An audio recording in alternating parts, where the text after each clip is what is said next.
今日好開心邀請到企鵝老師嚟同我哋解答一啲有關於故事畫班嘅疑問。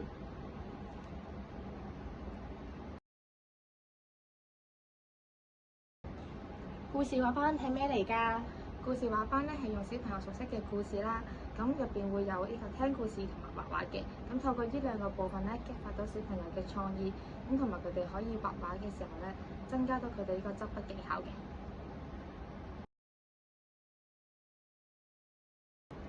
小朋友可以點樣去學故事技巧啊？咁喺故事畫班入邊咧，可以透過聽故事呢個環節咧，去觀察到學習一個嘅講故事嘅技巧嘅。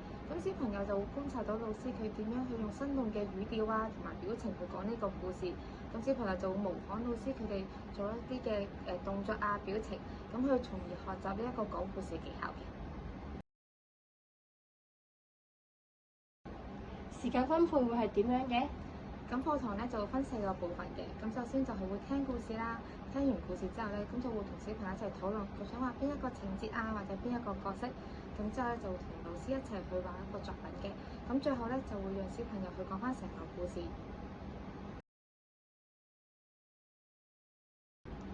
我哋可唔可以 focus 更多喺講故事方面啊？可以啊，如果想 focus 喺講故事方面咧，咁課堂有啲調動嘅，咁可以增加多啲嘅互動嘅發問啦，可以令到小朋友投入翻嗰個情節嘅內容，或者亦都可以俾小朋友去自己創作啦，創作個故事嘅內容啊，創作佢個結局啊，咁最後咧等小朋友去講一次自己創作嗰個故事內容嘅。今日企鵝老師為我哋解答咗好多有關於故事畫班嘅疑問。如果有興趣報讀嘅小朋友，就快啲揾我哋啦。拜拜！鍾意我哋嘅影片，記住 Like、Share、Subscribe 我哋嘅 YouTube Channel。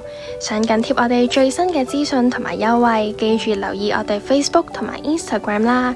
如果有興趣或者想了解更多嘅小朋友，快啲嚟揾我哋啦！